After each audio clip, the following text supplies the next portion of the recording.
जय श्री राधे कृष्ण। हमारे हिंदू धर्म में प्रत्येक महीने के दोनों पक्षों की एकादशी तिथि भगवान विष्णु को समर्पित होता है। इस दिन भगवान विष्णु की पूजा करना चाहिए, साथ ही व्रत रखना चाहिए और एकादशी व्रत कथा सुनना चाहिए। इस बार आषाढ़ महीने के शुक्ल पक्ष की देवशयनी एकादशी का व्रत 10 जुलाई को रखा जाएगा और व्रत का पारण 11 जुलाई को सूर्योदय के बाद किया जाएगा। आज मैं आपके लिए देवशयनी एकादशी व्रत की कथा लेकर आया हूँ, तो आइए सुनते हैं देवशयनी एकादशी व्रत कथा। अपने कष्टों से मुक्ति पाने के लिए किसी दूसरे का बुरा नहीं करना चाहिए। अपनी शक्ति से और भगवान पर पूरी श्रद्धा और आस्था रखकर संतों के कथनानुसार सत्कर्म करने से बड़े कष्टों से सहज ही मुक्ति मिल जाती है। यही देवशयनी एकादशी व्रत कथा हमें सिखाती है। युधिष्ठिर ने भगवान श्री कृष्ण से कहा, हे श्री कृष्ण, आषाढ़ माह के शुक्ल पक्ष की एकादशी का क्या नाम है? उस दिन किस देवता का पूजन होता है? उसका क्या विधान है? कृपया कर यह सब विस्तार पूर्वक बताइए। तब भगवान श्री कृष्ण ने कहा, हे युधिष्ठिर, एक बार नारद जी ने ब्रह्मा जी से यही प्रश्न पूछा था। तब ब्रह्मा जी ने कहा कि नारद, तुमने कलयुग में प्राणी मात्र के उद्धार के लिए सबसे श्रेष्ठ प्रश्न पूछा है, क्योंकि एकादशी का व्रत सब व्रतों में उत्तम होता है। इसके व्रत से सभी पाप नष्ट हो जाते हैं। इस एकादशी का नाम देवशयनी एकादशी है। यह व्रत करने से भगवान विष्णु प्रसन्न होते हैं। इस संबंध में मैं तुम्हें एक पौराणिक कथा सुनाता हूँ, ध्यान पूर्वक श्रवण करो। मानधाता नाम का एक सूर्यवंशी राजा था। वह सत्यवादी, महान तपस्वी और चक्रवर्ती था। वह अपनी प्रजा का पालन संतान की तरह करता था।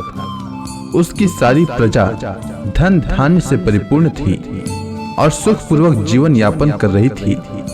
उसके राज्य में कभी अकाल नहीं पड़ता था, कभी किसी प्रकार की प्राकृतिक आपदा नहीं आती थी। परंतु न जाने उससे देव क्यों रुष्ट हो गए। न मालूम राजा से क्या भूल हो गई कि एक बार उसके राज्य में जबरदस्त अकाल पड़ गया और राजा अन्न की कमी के कारण अत्यंत दुखी रहने लगा। राज्य में यज्ञ होना बंद हो गया। अकाल से पीड़ित प्रजा एक दिन दुखी होकर राजा के पास जाकर प्रार्थना करने लगी, हे राजा, समस्त संसार की सृष्टि का मुख्य आधार वर्षा है। इसी वर्षा के अभाव से राज्य में अकाल पड़ गया है और अकाल से प्रजा मर रही है। हे भूपति, आप कोई ऐसा जतन कीजिए जिससे हम लोगों का कष्ट दूर हो सके। यदि जल्द ही अकाल से मुक्ति न मिली तो विवश होकर प्रजा को किसी दूसरे राज्य में शरण लेनी पड़ेगी। प्रजाजनों की बात सुनकर राजा ने कहा, आप लोग सत्य कह रहे हैं। वर्षा न होने से आप लोग बहुत दुखी हैं और राजा के पापों के कारण ही प्रजा को कष्ट भोगना पड़ता है।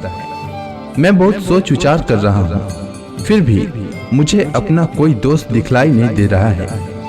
आप लोगों के कष्ट को दूर करने के लिए मैं बहुत उपाय कर रहा हूँ, परंतु आप चिंतित न हो, मैं इसका कोई न कोई उपाय अवश्य ही करूँगा। राजा के वचनों को सुनकर प्रजाजन चले गए। राजा मानधाता भगवान की पूजा कर कुछ विशिष्ट व्यक्तियों को साथ लेकर वन को चल दिया। वहां वह ऋषि मुनियों के आश्रम में घूमते घूमते अंत में ब्रह्मा जी के मानस पुत्र अंगिरा ऋषि के आश्रम में पहुंच गया। रथ से उतरकर राजा आश्रम में चला गया। वहां ऋषि अभी नित्य कर्म से निवृत्त ही हुए थे कि राजा ने उनके सम्मुख पहुंचकर उन्हें प्रणाम किया। ऋषि ने राजा को आशीर्वाद दिया, फिर पूछा, हे राजन, आप इस स्थान पर किस प्रयोजन से पधारे हैं, सो कहिए। राजा ने कहा, हे ऋषि, मेरे राज्य में 3 वर्ष से वर्षा नहीं हो रही है। इससे अकाल पड़ गया है और प्रजा कष्ट भोग रही है। राजा के पापों के प्रभाव से ही प्रजा को कष्ट मिलता है, ऐसा शास्त्रों में लिखा है। मैं धर्मानुसार राज्य करता हूँ, फिर यह अकाल कैसे पड़ गया, इसका मुझे अभी तक पता नहीं लग सका। अब मैं आपके पास इसी संदेह की निवृत्ति के लिए आया हूँ।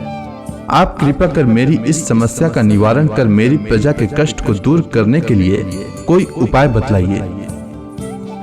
सब वृतांत सुनने के बाद ऋषि ने कहा, हे राजन, इस सतयुग में धर्म के चारों चरण सम्मिलित हैं। यह युग सभी युगों में उत्तम है। इस युग में केवल ब्राह्मणों को ही तप करने तथा वेद पढ़ने का अधिकार है, किंतु आपके राज्य में एक शूद्र तप कर रहा है। इसी दोष के कारण आपके राज्य में वर्षा नहीं हो रही है। यदि आप प्रजा का कल्याण चाहते हैं तो शीघ्र ही उस शूद्र का वध करवा दो।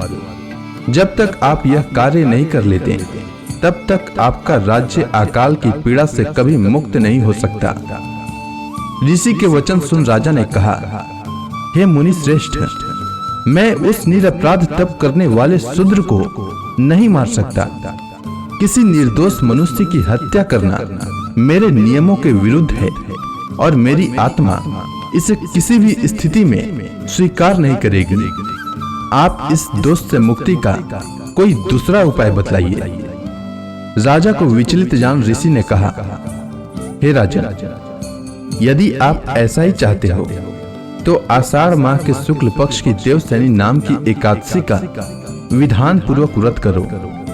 इस व्रत के प्रभाव से तुम्हारे राज्य में वर्षा होगी और प्रजा भी पूर्व की भांति सुखी हो जाएगी, क्योंकि इस एकादशी का व्रत सिद्धियों को देने वाला है और कष्टों से मुक्त करने वाला है।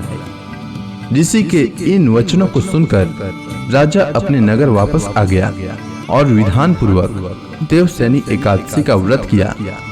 इस व्रत के प्रभाव से राज्य में अच्छी वर्षा हुई और प्रजा को अकाल से मुक्ति मिली। इस एकादशी को पद्मा एकादशी भी कहते हैं। इस व्रत के करने से भगवान विष्णु प्रसन्न होते हैं। अतः मोक्ष की इच्छा रखने वाले मनुष्यों को इस एकादशी का व्रत करना चाहिए। चतुर्मास्य व्रत भी इस एकादशी के व्रत से आरंभ किया जाता है। इस कथा से हमें यह सीख मिलती है कि अपने कल्याण के लिए किसी दूसरे का अहित नहीं करना चाहिए। राजा ने अपने कल्याण के लिए किसी शूद्र का हत्या करना पाप समझा। उम्मीद है आपको देवसैनी एकादशी व्रत की कथा अच्छी लगी होगी। अगर आपको यह कथा अच्छी लगी हो तो कमेंट सेक्शन में ओम नमो भगवते वासुदेवाय नमः लिखना न भूलें। धन्यवाद।